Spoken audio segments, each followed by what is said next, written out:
அஞ்சு முகம் தோன்றி நாறு முகம் தோன்றும் வெஞ்சமரில் அஞ்சேல் என வேல் தோன்றும் நெஞ்சில் ஒரு கால் நினைக்கின் இரு கால் தோன்றும் முருகா என்று ஓதுவார் முன். இந்த வார்த்தைக்கு இணங்க இன்று முருகப்பெருமான் நம் கண்முன்னே வந்து தோன்றப் போகிறார்.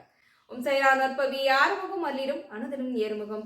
நான் மாரியம்மாள் சரவணன். எல்லாரும் கந்த புராணம் கேட்க அவளோட இருக்கீங்க அப்படின்னு நினைக்கிறேன். ரொம்ப மகிழ்ச்சியா இருக்குங்க. நேற்றுக்கு நாம கந்த புராணம் சொல்லணும் அப்படின்னு சொல்லி பதிவு கொடுத்ததுமே அதிகமா நிறைய பேர் வீடியோ பதிவு பார்த்துருக்கீங்க, லைக் பண்ணியிருந்தீங்க, கமெண்ட் பண்ணியிருந்தீங்க. எல்லாருக்கும் ரொம்ப ரொம்ப நன்றி. எல்லாருக்கும் முருகனோட அருள் நிறைஞ்சு கிடைக்கட்டும் அப்படின்னு சொல்லி நானும் மனசார வேண்டிக்கிறேன். பார்க்காதவங்களும் சீக்கிரமா பார்க்கணும் அப்படின்னு முருகன் கிட்ட நான் வேண்டிக்கிறேன். இன்று கந்த புராணம் 2வது பாகம் பார்க்க எல்லாரும் தயாரா இருக்கீங்களா? சரி, வாங்க நம்ம கதைக்குள்ள போயிடலாம். இன்று செவ்வாய்க்கிழமை அப்படின்னாலே முருகன் நிறுத்தி அற்புதம் ரொம்ப விசேஷமா இருக்கும். நம்ம சேனல்ல வரக்கூடிய வீடியோ பதிவு அதுக்கேற்ற மாதிரி இன்று கந்த புராணத்திலையும் முருகனுடைய தரிசனம் உங்களுக்காக கிடைக்க போகுது. இன்னும் ஒரு முக்கியமான தகவல் என்ன அப்படின்னா, நேற்றுக்கு கேட்கப்பட்டிருந்த கேள்விக்கு அநேகமா நிறைய பேர் சரியான பதில் சொல்லியிருந்தீங்க. அதில் வின் பண்ணவங்களுடைய பேர் நாளை வீடியோ பதிவில் சொல்கிறேன். ஏன்னா இதுலேயே சொன்னால் இன்னும் கொஞ்சம் லென்த்தாக போகிற மாதிரி ஆகிடும் வீடியோ பதிவு. தனி வீடியோ பதிவிலோ இல்லை ஒரு ஷார்ட் வீடியோலே நான் உங்களுக்கு தனியாக சொல்லிடுறேன், சரியா? நாம கந்த புராணம் முதல் பாகத்தில் என்ன பார்த்துருந்தோம் அப்படின்னா, கந்த புராணம் வடமொழியில இருக்கிறது. அதை தமிழில் மொழிபெயர்த்தம் செய்யணும் அப்படின்றதுக்காக முருகப்பெருமான் கச்சியப்ப தேவரை தேர்ந்தெடுக்கிறாரு. அவருடைய கனவுல சொல்றாரு. அதன் மூலியமா கச்சியப்ப தேவர் எழுதி கொண்டு போய் அரங்கேற்றம் செய்யறாரு. இப்போ அரங்கேற்றம் நடக்கக்கூடிய அந்த மண்டபத்துல முதல் வரி பாடலை கச்சியப்பர் சொல்லும் போது அதுல ஒரு பிழை இருக்கு அப்படின்ற மாதிரி ஒரு புலவர் சொல்றாரு. இதை கேட்டதும் அந்த இடத்துல அதுக்கப்புறம் என்ன நடந்தது அப்படின்றத விட நேற்றைய பாகம் முடிஞ்சுது. இப்போ அதுல இருந்து நம்ம தொடருவோங்க. கச்சியப்பர் ரொம்ப ஆசாசியா அழகா எழுதி கொண்டு வந்ததை முதல் வரி திகட சக்கரம் அப்படின்னு சொன்ன அடுத்த கணமே புலவர் எந்திரிச்சு என்ன சொல்றாரு, இதற்குண்டான விளக்கம் சொல்லுங்க, எங்களுக்கு இது இலக்கணத்தில் இல்லாத ஒரு வரி பாடலா இருக்கு அப்படின்னு ஒரு புலவர் எந்திரிச்சு அவருடைய கேள்வி கேட்கிறார். அதை தொடர்ந்து எல்லா புலவர்களும் என்ன சொல்றாங்க, ஆமா எங்களுக்குமே இது சரியா இருக்கிற மாதிரி தெரியல அப்படின்னு எல்லாரும் சொல்லவே, அப்போ கச்சியப்பர் என்ன சொல்றாரு, இந்த முதல் வரியை நான் எழுதல, என் அப்பன் குமரக்கோட்டத்து முருகப்பெருமான் தான் அடியெடுத்து கொடுத்தாரு அப்படின்னு கச்சியப்பர் சொல்றாரு. இதை கேட்டதும் எல்லாரும் நகைக்கிறாங்க, அதை சிரிக்கிறாங்க. என்னது முருகப்பெருமான் உங்களுக்கு அடியெடுத்து கொடுத்தாரா? எங்க இப்போ அந்த முருகப்பெருமானே இங்க சாட்சி சொல்வாரா? இதற்கு என்ன காரணம், இதற்கான விளக்கம் என்னன்னு சொல்வாரா அப்படின்னு எல்லாரும் நகைத்தா மாதிரி கேட்கிறாங்க. இதை கேட்டதும் கச்சியப்பருக்கு மனசு ரொம்ப வருத்தமா இருக்கு. ஏன்னா இதை தொடர்ந்து இதுக்கப்புறம் அங்க அரங்கேற்றம் செய்யற மாதிரி நிலைமை உருவாகல. அப்போ ஒரு நிமிஷம் யோசிச்சுட்டு கச்சியப்பர் எந்திரிச்சு நிற்கிறாரு. என்னன்னா ரொம்ப மன வருத்தத்தோட கண் கலங்க நான் தடுதடுக்க எந்திரிச்சு நின்று ஒரு வார்த்தை சொல்றாரு. என்ன அப்படின்னா, இதற்கான விளக்கம், நீங்க கேட்ட கேள்விக்கு விளக்கம் நாளை தெரியும், 2ல் 1 என் அப்பன் உங்களுக்கு சொல்வாரு அப்படின்னு நாளைக்கு தெரிஞ்சிரும் அப்படின்ற மாதிரி, இதோட இந்த சபை களையட்டும் அப்படின்னு கச்சியப்பர் சொல்லிட்டாரு. இதை கேட்டதும் எல்லாருமே கிளம்பி போறாங்க. அந்த இடத்த மட்டும் நான் உங்களுக்கு சொல்றேன், கேளுங்க. கச்சியப்பருடைய வார்த்தைகளை ஏற்று சபை கலைந்தது. எல்லோரும் எழுந்து சென்றனர். அவர்கள் போவதையே வெறிக்க பார்த்தவாறு நின்று கொண்டிருந்தார் கச்சியப்பர். கன்னங்களின் வழியே கண்ணீர் துளிகள் உருண்டு ஓடுகின்றன. மண்டபத்தில் இருந்த கடைசி மனிதன் வெளியேறிய பின்னரே அவர் தம் உணர்வை அடைந்தார். ஓலைச்சுவடிகளை எடுத்து தன்னுடன் வைத்து கொண்டு நடக்க ஆரம்பித்தார். எங்கு செல்கிறார்? குமரக்கோட்டத்து முருகப்பெருமானை பார்க்க செல்கிறார். வரும்போது இருந்த உற்சாகம் இப்போது அவருடைய நடையில் காணப்படவில்லை. மிகவும் தளர்வடைந்து முருகப்பெருமானை நோக்கி அவர் சென்றார். அப்போ அந்த கணம், அந்த ஒரு நிமிஷம் எப்படி இருக்கும்ல? என்னன்னா, பல ஆசைகளோடும் கனவுகளோடும் முருகப்பெருமானே நம்மளுடைய கனவுல சொல்லியிருக்காரு, அடியெடுத்து கொடுத்திருக்கிறாரு, அவருடைய சுய சச்சரிதத்தை எழுதுறதுக்கு நமக்கும் ஒரு வாய்ப்பு கொடுத்திருக்காரு, எப்பேற்பட்ட கருணையின் மகானா இருந்திருக்காரு. ஆனா அவர் எடுத்து கொடுத்த அடியிலே பிழைன்னு சொல்லிட்டாங்களே, இலக்கணத்திலே இல்லாத ஒரு வரியா எம்பெருமான் கொடுப்பாரு அப்படின்னு பல எண்ணங்கள் அவருடைய மனசுக்குள்ள ஓடிட்டு இருக்கு. அவ்வளவு மனக்கலக்கத்தோட அங்கிருந்து அந்த மண்டபத்துல இருந்து எல்லாரும் போயிட்டாங்களா. அதுக்கப்புறம் தான் அவர் அங்கிருந்து வராரு. அதாவது இவர் வரவேற்க எவ்வளவு பேர் எப்படி ஆர்வாரத்தோட வரவேற்றாங்க. இப்போ அங்க அரங்கேற்றமே நடக்கல அப்படின்னதும் எல்லாரும் போனதும் அந்த விரிச்சோடி போயிருந்த மண்டபத்தை பார்த்துட்டு தனியா அவர் மட்டும் ரொம்ப மன கஷ்டத்தோட எங்க போறாரு, குமரக்கோட்டத்து முருகப்பெருமான பார்க்க போறார். இப்போ இந்த இடத்துல இருந்து உங்களுக்கு இன்னொரு தனி விஷயத்த சொல்றேன். அதாவது இப்போ முருகப்பெருமான் எதனால கச்சியப்பரை தேர்ந்தெடுத்தார், என்ன காரணம், அதை நம்ம முதல்ல தெரிஞ்சுக்கணும்ல. ஏன்னா எப்பேற்பட்ட கருணையின் உள்ளமா இருந்து அருள்களை வாரி வாரி கச்சியப்பருக்கு முருகப்பெருமான் கொடுத்திருக்கிறாரு. அதுவும் குமரக்கோட்டத்து முருகப்பெருமான் சுப்பிரமணியர் வாரி வழங்கியிருக்கிறாரு அப்படின்னா அந்த கச்சியப்பருக்கு பின்னாடி என்ன காரணம், அதை வந்து நம்ம தெரிஞ்சுக்கணும்ல. காலத்தியப்ப அர்ச்சகர், அதாவது காலத்தியப்பர் யாரு அப்படின்னா நம்ம கச்சியப்பருடைய அப்பாவுடைய பேர் தான் காலத்தியப்பர். அவர் தான் முதல்ல வந்து முருகப்பெருமான், அதாவது நம்ம குமரக்கோட்டத்து முருகப்பெருமானுக்கு கோவில் அர்ச்சகரா வந்து இருக்கிறார். ரொம்ப நீண்ட நாட்களா எம்பெருமானுக்கு வந்து சேவைகள் புரிஞ்சுக்கிட்டு அவர் வந்து மந்திரங்கள் ஓதுவது, இப்படியே அவருடைய காலம் இருக்கு. அவருக்கு திருமணமாகி நீண்ட நாட்களா அவருக்கு குழந்தை பாக்கியமே இல்லை. எம்பெருமானே சதா நினைச்சுக்கிட்டு இருக்காரு. இப்படியே தினம் தினம் தினம் என் அப்பனை வந்து தொழுதிட்டு இருக்கிறனே முருகா, எனக்கு ஒரு குழந்தை பாக்கியத்தை கொடுக்க மாட்டியா அப்படின்னு அவர் கேட்காத நாளில முருகப்பெருமான் அதை கேட்காம இருப்பாரா? அதுக்கான நேரம் காலம்னு ஒண்ணு வரணும் இல்லையா? அதுவும் இவ்வளவு நாட்கள் கழித்து ஒரு குழந்தை பாக்கியத்தை ஒண்ணு கொடுக்கிறாரு முருகப்பெருமான் அப்படின்னா, குழந்தையை பிற்காலத்தில் முருகனுடைய சுயசச்சரிதம் எழுதுவதற்கு உண்டான பல நலன்களை பெற்று பிறக்கக்கூடிய ஒரு குழந்தை அப்படின்றதுனால இவ்வளவு நாட்கள் ஆச்சோ என்னமோ தெரியல. அதுக்கேற்றவாறு அவர் கொஞ்சமும் முருகன் மீது வைத்திருந்த நம்பிக்கை வந்து குறையவே இல்லை. முருகனுடைய அருளால அவருக்கும் ஒரு ஆண் குழந்தை ஒண்ணு பிறக்குது. அவர் தான் கச்சியப்பர். அப்படி முருகனையே சதா நினைச்சு முருகனுடைய நாமங்களே சொல்லி சொல்லி வளர்த்ததுனாலேயே என்னமோ தெரியல, கச்சியப்பருக்கும் சின்ன குழந்தையிலிருந்தே எந்த நேரமும் அங்க வீடை விட்டா குமரக்கோட்டம், குமரக்கோட்டம் விட்டா வீடுன்னு, ஏன் பல நாட்கள்ல குமரக்கோட்டத்து முருகப்பெருமானுடைய திருவடியிலேயே அவர் வந்து தங்கள் வந்து கழிஞ்சிருக்கு அப்படின்னு சொல்லலாம். அப்படி வளர்ந்து எந்த நேரமும் சதா குமரக்கோட்டத்து முருகப்பெருமானையே பார்த்து பார்த்து வளர்த்தவர். அறிவு செல்வம் முதலியான எல்லா வகையிலுமே தலை சிறந்தவராக இருக்கிறாரு கச்சியப்பர். அது மட்டும் இல்ல, எல்லா வகையான தீட்சைகளும் அவர் பெற்று இருக்கிறாரு. வடமொழி சமஸ்கிருதத்திலையும் ரொம்ப கை தேர்ந்தவரா இருக்கிறாரு. தமிழாகட்டும் வடமொழியாகட்டும் எல்லா மொழியிலுமே அவர் வந்து தனிப்பட்ட பாடா மந்திரங்களை சொல்வதிலும் எழுதுவதிலுமே அவ்வளவு கை தேர்ந்தவரா இருக்கிறாரு கச்சியப்பர். இப்பதான் முருகப்பெருமானுக்கு ஒரு எண்ணம் வருது. வடமொழியில் இருக்கக்கூடிய கந்த புராணத்தை நம்ம கச்சியப்ப தேவரால மட்டும்தான் சிறப்பான அழகான வரிகளை கொண்டு இந்த பாடல்களை அவர் ஏற்ற முடியும் அப்படின்னு முருகப்பெருமான் முடிவு செய்கிறார். அப்படிதான் தேர்ந்தெடுக்கிறாரு கச்சியப்பரை. இப்போ என்ன நடக்குது அப்படின்னா, கனவுல வந்து அவர் காட்சி கொடுத்தாரு இல்லையா, அற்புதமான ஒரு காட்சியை கொடுத்து கந்த புராண பாடல்களை நீ தான் எழுதணும் அப்படின்னு முருகப்பெருமான் காட்சி கனவுல வந்து கொடுத்து சொல்றாரு. அப்போ கச்சியப்பர் வந்து என்னால முடியுமா அப்படின்னு கேட்கிறாரு. உன்னால முடியும், நீ எழுது அப்படின்னு முதல் அடி எடுத்து கொடுக்குறாரு. அப்படி முருகன் முதல் அடி எடுத்து கொடுத்து எழுதப்பட்ட அந்த பாடல்கள் வந்து கிட்டத்தட்ட ஒரு நாளைக்கு 300 பாடல் கிட்ட அவர் எழுதுவாராங்க. எழுதி முடிச்சதும் என்ன நடக்குதுன்னு மட்டும் பாருங்க. எழுதி முடிச்சதும் முருகனுடைய, அதாவது குமரக்கோட்டத்து சுப்பிரமணியருடைய காலில் வந்து எழுதப்பட்ட அந்த ஓலைச்சுவடியை வந்து கட்டிட்டு வந்துருவாராம். எழுதிய ஓலைச்சுவடிகள் எல்லாம் ஒரு பண்டல் போல கட்டி கொண்டு போய் முருகப்பெருமானுடைய, அதாவது குமரக்கோட்டத்து முருகப்பெருமானுடைய திருவடி கால் பாதத்துல கிட்ட வந்து அவர் வச்சு கட்டிட்டு வந்துருவாராம். என்னன்னா, நான் எழுதிட்ட முருகா, அது சரியா இருக்கா இல்லையான்னு பார்க்க வேண்டியது உன்னுடைய பொறுப்பு அப்படின்னு இவர் வந்து இந்த பாதங்களை கட்டிட்டு வந்துருவாராம். ஆனா என்ன அங்க நடக்குமா தெரியுமா? மறுநாள் காலையில போய் பார்த்தா கண்டிப்பா அதுல ஏதேனும் ஒரு பிழைகள் இருந்தா அது திருந்தப்பட்டு இருக்குமாங்க. முதல்ல ப்ரூஃப் பார்த்தவர் யாரு அப்படின்னா நம்ம முருகப்பெருமான் அப்படின்னு தான் சொல்லணும். உண்மையாவே அந்த இடம் படிக்கும் போது என் கண்ணில் அப்படியே கண்ணீரா கொட்டுச்சுங்க. என்ன அப்படின்னா, 100 பாடல்களை எழுதியதும் அவற்றை ஒழுங்கு செய்து நூலினால் கட்டி குமரனுடைய பாதங்களில் சமர்ப்பித்து விடுவார். இரவு பூஜைகள் முடிந்ததும் திருக்கதவை தாழ்த்து செல்லும் போது, முருகப்பெருமானே, இன்று பாடிய பாடல்களை உன் திருவடிகளில் சமர்ப்பித்து விட்டேன். இதில் ஏதேனும் பிழைகள் இருந்தால் பார்ப்பது உன்னுடைய பொறுப்பு அப்படின்னு சொல்லிட்டு கிளம்பிடுவாராம். மறுநாள் காலையில் கதவை திறந்ததும் சுவடையை எடுத்து பார்த்தால் அங்கங்கே ஓரிரு இடங்களில் வார்த்தைகள் திருத்தப்பட்டிருப்பதை காணலாம். சின்ன சின்ன பிழைகள் இருந்தாலும் முருகப்பெருமான் அதை திருத்தி வச்சிருப்பாராம். எப்பேற்பட்ட ஒரு பாகியம் பாருங்க. குமரப்பெருமான் அவருடைய பாடல்களை அங்கீகரித்து விட்டான் என கச்சியப்பர் வந்து வானத்துக்கும் பூமிக்கும் அப்படியே உதிப்பாரா. என்னன்னா, நான் எழுதிய பாடல் எம்பெருமான் வந்து சரி பார்த்து விட்டாரே அப்படின்னு எவ்வளவு ஒரு ஆனந்த கூத்தாடுவார். அந்த நடனமாடி கண்கள் அப்படியே நீர் பெருகுமாம். ஓலைச்சுவடிகளை எடுத்து கண்களில் ஒற்றிக்கொள்வாராம். முருகன் கைப்பட ஒரு விஷயத்தை திருத்துறாரு அப்படின்னா எப்பேற்பட்ட ஒரு பாக்கியம் பெற்றிருக்காருல கச்சியப்பர்.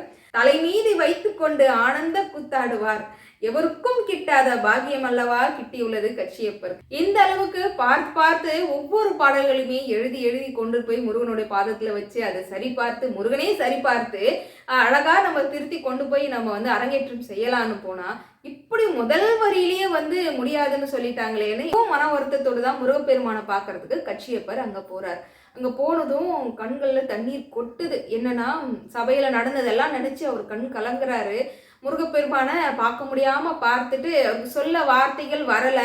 எம்பெருமான் ஏதோ ஒரு காரணம் இருக்கும், இது காரணம் இல்லாம எதுவுமே நடக்காது அப்படின்றதுனால சாப்பிடவே இல்லையா, அன்னைக்கு முழுக்கவே வந்து சாப்பாடு ஒன்று அன்னம் தண்ணி எதுவுமே அவருக்கு வந்து இறங்கவே இல்லையா. அப்படியே போய் சாஷ்டாங்கமா முருகனோட பாதத்துல வந்து விழுந்துட்டார். முருகா, என்னை வச்சு நீ ஏதோ பண்ணணும்னு நினைக்கிற, என்ன பண்ண போறையா? நாளைக்கு வந்து நீயா வந்து பதில் சொன்னா மட்டும்தான் அங்க இருக்கட்டும், மக்கள் எல்லாரும் நம்புவாங்க, யாரையா நம்புவாங்க, நான் சொன்னா யாரையா நம்புவாங்க அப்படின்னு அவர் அழுவி அப்படியே அசந்து வந்து முருகனுடைய பாதத்திலே அங்கேயே வந்து அவர் படுத்துடுறாராம். அவருக்கு அப்போ ஒரு கனவு வருது. அந்த கனவுல எம்பெருமான் முதல்ல காட்சி கொடுத்து என்ன சொன்னாரோ, கந்த புராணம் எழுத சொல்லி சொன்னாரோ, அதே உருவத்துல வந்து திரும்பவும் காட்சி கொடுக்கிறார். முருகப்பெருமான் என்ன சொல்றாருன்னு பார்ப்போமா? அப்பனே, கவலைப்படாதே, நான் எடுத்து கொடுத்த அடியில் வரும் திகட சக்கரம் என்ற சேர்க்கைக்கு இலக்கணம் இருக்கிறது. சோழ நாட்டிலே வீர சோழியம் என்றொரு இலக்கண நூல் உள்ளது. திகழ் தசம் என்ற இரு பதங்கள் திகட தசம் என்று புணர்வதற்கு விதி அந்நூலிலே சந்தி படலத்தில் 18ஆம் செய்யுளில் இருக்கின்றது. சோழ நாட்டு புலவன் ஒருவன் நாளை வருவான், சபையில் அந்நூலை நேரிலே கொணர்ந்து தருவான் என்று அருளி முருகப்பெருமான் மறைந்தார். எவ்வளவு கவலைகள் இருந்தாலும், முருகா, எனக்கு உன்னை விட்டு அவங்க யாரும் இல்லையா, நீதாயா இதற்கு பதில் சொல்லணும்னு எப்பேற்பட்ட ஒரு பிரச்சனையா இருந்தாலும் முருகனை சரணடைஞ்சோம் அப்படின்னா கண்டிப்பா அதுக்குண்டான தீர்வை எம்பெருமான் கொடுப்பார். அப்படிதான் முருகப்பெருமான் கனவுல காட்சியாக கொடுத்து, நாளை சோழ நாட்டிலிருந்து ஒரு வீரன் வருவான், அவன் கொண்டு வரக்கூடிய நூலில் நீ கேட்கக்கூடிய அனைத்து கேள்விக்கும் பதில் உண்டு அப்படின்னு வந்து முருகன் கனவுலை காட்சி கொடுத்துட்டார். திடுக்கிட்டு கச்சியப்பர் எந்திரிக்கிறார். எந்திரிச்சதும், முருகா, உன்னுடைய கருணைக்கு எல்லையே இல்லை, நான் கண்ணீர் விட்டு அழுதுமே நீயே என் கனவுல வந்து காட்சி கொடுத்து நீ இவ்வளோ ஒரு அற்புதமான விஷயத்த சொல்லி இருக்கிற, சரி நாளைக்கு என்ன நடக்குதுன்னு பார்ப்போம்யா அப்படின்னு அவர் மனசார வேண்டிக்கிட்டு மறுநாள் காலையில திரும்பவும் அவர் கந்தபுராண அந்த சுவடிகளை எல்லாத்தையும் எடுத்துக்கிட்டு அவைக்கு அவரு திரும்பவும் போறாரு. சொல்லை விளக்க வந்த செந்தமிழ் குமரன். இப்ப இங்க இந்த இடத்துல உங்களுக்கு ஒரு விஷயம் சொல்றேன், என்ன அப்படின்னா, முருகப்பெருமான் அங்க வரப்போறார். நீங்களும் அதை உணரணும் அப்படின்னா அந்த மண்டபத்துல இருக்கக்கூடிய ஒரு ஆளா உங்களை நீங்க நினைச்சுக்கோங்க. யாரும் தவற விட்டுறாதீங்க இந்த வாய்ப்பை. ஏன்னா அதுக்கப்புறமா அங்கிருந்த புலவர்கள், அங்கிருந்த அறிஞர்கள் எல்லாரும் அந்த ஒரு கணத்தை நான் தவற விட்டுட்டுமே அப்படின்னு சொல்லி எல்லாரும் வந்து புலம்புவாங்க. இப்போ உங்களுக்கு அந்த வாய்ப்பு கிடைக்குது. அந்த அவையில நீங்களும் மக்களோடு மக்களா இருக்கிறதா வந்து நீங்க நினைச்சுக்கோங்க. முருகனை நீங்க கண்ணார தரிசனம் செய்யலாம். இப்போ முருகப்பெருமான் வரப்போகிறார். சோழ நாட்டு இளைஞனா முருகப்பெருமான் வரப்போகிறார். எப்படி வராருன்னு பாருங்க. இப்போ கச்சியப்பர் உள்ள நுழையிறார். போனா நேற்றுக்கு வந்திருந்த மக்களை விட இன்னும் ஏகப்பட்ட மக்கள் வந்து குவிஞ்சிருக்கிறாங்க. புலவர்கள் இருக்கிறாங்க, அறிஞர்கள் இருக்காங்க. நேற்றுக்கு வந்திருந்த எல்லாரையும் விட இன்னும் கொஞ்சம் அதிகமான பேர் வந்து இருக்கிறாங்க. என்னன்னா, இவர் எப்படி நிரூபிப்பாரு அப்படின்றத வந்து எல்லாரும் வந்து என்ன, முருகன் தானே இதை அடி எடுத்து கொடுத்ததா சொன்னாங்க, அப்போ முருகனே வருவாரா அப்படின்னு ஒரு கேள்வியும் கிண்டலோடுமே கூட நிறைய பேர் வந்து அங்க அவையில குவிஞ்சிருக்கிறாங்க. இப்போ இந்த இடத்துல இவர் போறாரு. போய் அங்க நின்னதும் அவையோர் அனைவருக்குமே வந்து இவர் வணக்கம் சொல்லிட்டு அவருடைய இருக்கையில அவர் அமர்றார். திடீர்னு ஒரு சலசலப்பு அந்த அவைக்குள்ள. என்ன அப்படின்னா, கச்சியப்பரிங்க நான் அவரை பார்க்கணும் அப்படின்னு ஒரு இளைஞருடைய ஒரு குரல் வந்து கேட்குது. அப்போ அங்க இருந்த மக்கள் எல்லாரும் வந்து அவர் அங்கதான் இருக்கிறாரு பாருங்க அப்படின்னு எல்லாரும் வந்து கை காமிக்கிறாங்க. அந்த சோழ நாட்டு இளைஞனை பார்க்கறதுக்கு கண்களில் ஒரு பரவசம், தேகத்துல ஒரு ராஜாவை போன்ற கம்பீரமான ஒரு உருவம். கச்சியப்பரிங்கே அப்படின்ற ஒரு கனத்த குரலோட அந்த இளைஞன் வந்து வராரு. வந்ததும், நான் தான் கச்சியப்பர் அப்படின்னு அவர் எந்திரிச்சு நின்று, அடியே சோழ நாட்டிலிருந்து வருகின்றேன், தங்களை சந்திக்க வேண்டும் என்று ஓடோடி வந்தேன், இதோ தங்களுக்கு வேண்டிய நூல் அப்படின்னு வந்து அந்த இளைஞர் வந்து எடுத்து கொடுக்கிறார். கச்சியப்பர் அந்த புத்தகத்தை வாங்குறாரு. வாங்குற நொடியே நேற்றுக்கு ஒரு புலவர் எந்திரிச்சு முதல் பாடல் வரியில வந்து சந்தேகம் கேட்டார்ல, அவர் எந்திரிச்சு உடனே என்ன பண்ணாரு, அந்த புத்தகத்தை இவர் கையில வாங்குறாரு. வாங்கி அந்த பாடல் வரிகள் இவர் தான் முதல்ல படிக்கிறார். வீர சோழியம் என்ற இலக்கண நூல் இது சோழ நாட்டிலே வழக்கத்தில் உள்ளது. இதில் சந்தி படலத்தில் 18ஆம் செய்யுளில் நேற்று தாங்கள் எழுப்பிய சந்தேகத்திற்கு உரிய விதி இருக்கிறது என்று பணிவுடன் பதில் கொடுத்தார் கச்சியப்பர். ஏன்னா அந்த வார்த்தைகள் வந்து இலக்கண பிழையா இருக்குன்னு சொன்னவருக்கு தெளிவான விளக்கத்தோட சந்தி படலம் என்ற 18ஆம் அந்த செய்யுள்ல வந்து அந்த விளக்கம் இருக்கு அப்படின்றத வந்து அந்த எந்த புலவர் வந்து குறை சொன்னாரோ அவரே வந்து படிக்கிறார். அப்ப அந்த வந்த இளைஞன் வந்து சொல்றாரு, நீங்கள் படித்தது என் செவிகளில் சரியா கேட்கவில்லை, இன்னும் உறக்க படியுங்கள் அப்படின்னு வந்து சொல்றாரு. ஏன்னா இந்த சந்தேகம் அங்கிருந்து எல்லாருக்கும் தானே இருந்தது. அப்ப எல்லாருடைய சந்தேகமும் போகும் வகையில இங்க உறக்க படிங்க அப்படின்ற வந்து அந்த கனத்த குரல்ல அந்த இளைஞன் வந்து சொல்றான். அதே போல அவரும் வந்து படிக்கிறார். இப்போ எல்லாருக்கும் இருந்த அந்த சந்தேகம் அனைத்தும் வந்து நிவர்த்தி ஆகுது. அதாவது இலக்கணத்திலேயே இல்லாத ஒரு சொல் வந்து இதுல இல்ல, இலக்கணத்தோடு தான் அமைக்கப்பட்டுள்ளது அப்படின்னு எல்லாருக்குமே வந்து தெளிவா வந்து புரியுது. இப்ப அங்க நடக்குது பாருங்க, அதுதான் விஷயமே. சோழ நாட்டு இளைஞனா வந்தவர் கேட்கிறாரு, சபையோர்களே உங்கள் ஐயம் தீர்ந்ததல்லவா என்று கேட்டார் சோழ நாட்டு புலவன். எங்கள் ஐயம் நீங்கிவிட்டது, கச்சியப்பரே நூலை தொடர்ந்து பாடுங்கள் என்று குரல் எழும்பினார். சபையில் இருந்தவர்கள் அடுத்த கணம் அவ்விடத்திலே பளிச்சு என்று ஒரு மின்னல் வெட்டியது. என்ன என்ன என்று பரவசத்தோடு அனைவரும் பார்க்க அங்கு இருந்த அந்த இளைஞன் மறைந்து விட்டான். அப்போ வந்தது யாரு? எம்பெருமான் முருகப்பெருமான் தான். சோழ நாட்டு இளைஞனா அங்க வந்து காட்சி கொடுத்து கச்சியப்பர் நிலை குலைந்து ஒரு இடத்துல நிக்கிறாரு. அவருக்கு உண்டான அந்த விளக்கத்தை வந்து முருகப்பெருமான் சொல்லணும்ன்றதுனால ஒரு இளைஞனின் வடிவாக அங்க வந்து எல்லாருடைய சந்தேகங்களும் முருகப்பெருமான் தீர்க்கிறார். அந்த மின்னல் வெட்டி அந்த காட்சியில அனைவருமே பிரமிச்சு போய் நிக்கிறாங்க. இங்க இருந்த இளைஞன் எங்கே அப்படின்னு எல்லாரும் வந்து ஒரு நிமிஷம் அப்போ வந்தது முருகப்பெருமானான் எல்லாரும் கேட்க கேட்க கச்சியப்பரோட கண்கள்ல ஆனந்த கண்ணீர் கொட்டு, எம்பெருமானே எனக்காக நீங்க வந்திருக்கீங்களா அப்படின்னு கச்சியப்பரோட கண்ணில் அப்படியே ஆனந்த கண்ணீர் கொட்டுது. எல்லாரும் கூடியிருந்த அனைவரும் வந்து கச்சியப்பரோட திருப்பாதங்களை தொட்டு விழுந்து, அப்பா உன்னுடைய பக்தியானது எந்த அளவுக்கு இருந்தா முருகப்பெருமானே சாட்சாத் இங்க தோன்றி எல்லாருடைய சந்தேகங்களும் முருகப்பெருமான் தீர்த்து வச்சிருக்கிறாரு அப்படின்னு எல்லாரும் கச்சியப்பரோட திருப்பாதங்களை தொட்டு அழறாங்க, விழுந்து அழறாங்க. நாங்க சந்தேகப்பட்டது தப்புதான், எப்பேற்பட்ட நூல் இந்த கந்த புராணமானது, முருகனையே அடியெடுத்தும் கொடுத்திருக்கிறாரு, திருத்தவும் செய்திருக்கிறாரு அப்படின்னா எப்பேற்பட்ட நூல், இத பிழைன்னு சொல்ல நாங்க யாரு அப்படின்னு எல்லாரும் விழுந்து அழறாங்க. முருகா முருகா முருகானு. ஆனா வந்து நின்னதே அந்த சோழ நாட்டு இளைஞனா வந்தது யாரு? எம்பெருமான் முருகப்பெருமான் இல்லையா? அவ்வளவுதான். எல்லாருடைய கண்களையும் ஆனந்த கண்ணீர், முருகா முருகானு. இப்ப அதனாலதான் சொன்னேன், அங்க கூடியிருந்த மக்கள்ல ஒருத்தரா நீங்க நினைச்சீங்க அப்படின்னா முருகப்பெருமான பரிபூர்ணமா நம்மளால உணர்ந்திருக்க முடியும். எப்பேற்பட்ட ஒரு சூழ்நிலையா இருந்தாலும் சரிங்க, முருகனை நம்ம தஞ்சோன்னு அடைஞ்சிட்டோம் அப்படின்னா நிச்சயமா முருகப்பெருமான் கண்டிப்பா யாராவது ஒருத்தர் ரூபத்திலேயாவது வந்து நம்முடைய வேதனைகளை, துக்கத்தையும் துயரத்தையும் முருகப்பெருமான் தீர்த்து வைப்பாருன்றதுக்கு இதை விட சாட்சி வேற என்ன வேணும் இல்ல? இப்பேற்பட்ட இந்த கந்த புராணமானது அடுத்த கட்டமா உங்களுக்கு நாளையில இருந்து தொடங்க போகுது. அதாவது கந்த புராணம் அப்படின்னாலே என்ன, பார்வதி தாயார் வந்து பிறந்த கதையிலிருந்து தான் தொடங்கும். அதனால அந்த கதை எல்லாமே நம்ம வந்து அடுத்தடுத்த பாகங்களா வந்து பார்க்க போறோம். இப்ப கந்த புராணம் இயற்றப்பட்ட அந்த மண்டபம் எங்க இருக்கு அப்படின்னா நம்ம குமரக்கொட்டு முருகப்பெருமான், அதாவது சோமாஸ் கந்தமூர்த்தி, இந்த பக்கம் காமாட்சி, இந்த பக்கம் வந்து பார்த்தீங்கன்னா ஏகாம்பரீஸ்வர், நடுவுல தான் வந்து பார்த்தீங்கன்னா குமரக்கொட்டம் இருக்கும். அப்போ அவர் வந்து சோமாஸ் கந்தமூர்த்தியா வந்து காட்சி கொடுக்குறாரு. நிறைய பேர் சொன்னீங்க, நேற்று ஒரு நாள் பதிவு பார்த்ததுமே குமரக்கோட்டத்துக்கு போகணும், முருகப்பெருமானை பார்க்கணும்னு ஆசையா இருக்குங்க அப்படின்னு. நிச்சயமா கண்டிப்பா எல்லாருக்கும் முருகப்பெருமான் வாய்ப்பு கொடுப்பாரு. எல்லாருமே சென்று நம்ம சுப்பிரமணியரை போய் தரிசனம் செய்யலாம். ஐயனே எங்களுடைய தலையெழுத்தும் சீர்படுத்தி கொடுங்க ஐயா, எங்களுக்கும் உங்களுடைய அருளும் ஆசீர்வாதமும் கிடைக்கணும் ஐயா, எங்களுக்கும் கனவுல நீங்க வந்து காட்சி கொடு ஐயா முருகா அப்படின்னு மண்டிட்டு கேட்கணும்ல. அதுக்காகவே நம்ம வந்து குமரக்கோட்டை முருகப்பெருமானை போய் பார்க்கணும்ல. அடுத்தடுத்த ஒவ்வொரு பதிவிலுமே வந்து முருகனுடைய அருளும் ஆசீர்வாதமும் அம்பாலோட அனுகிரகமும் நமக்கு எந்த அளவுக்கு நிறைஞ்சு இருக்கு அப்படின்னு வந்து நம்ம பார்க்க போறோம். இன்றைய வீடியோ பதிவில் உங்களுக்கு கந்தபுராணம் சம்பந்தமாக கேட்கக்கூடிய கேள்வியானது, எந்த படலத்தில் எத்தனாவது செய்யுளில் அந்த கேள்விக்கான விளக்கமானது இருந்தது, அதாவது அந்த பாடலுக்குண்டான விளக்கமானது இருந்தது அப்படின்னு கமெண்ட் பண்ணுங்க. அதோடு சேர்ந்து எந்த நாட்டிலிருந்து அந்த இளைஞன் வந்தான் அப்படின்றதையும் நீங்க கமெண்ட் பண்ணுங்க. பதில் தெளிவாக இருக்கணும். அதோட உங்கள் பெயர் மற்றும் ஊர் வந்து டைப் பண்ண மறந்துடாதீங்க. அடுத்து இன்னும் ஒரு அற்புதமான பதிவில் வந்து நான் உங்களை சந்திக்கிறேன். வேல்வேல் வெற்றிவேல், வேல்வேல் வெற்றிவேல், சுற்றி வந்து நம்மை காக்கும் சுப்பிரமணிய வேல், சத்தியமாவது சரவணபவே. ஓம் சாய்ராம்.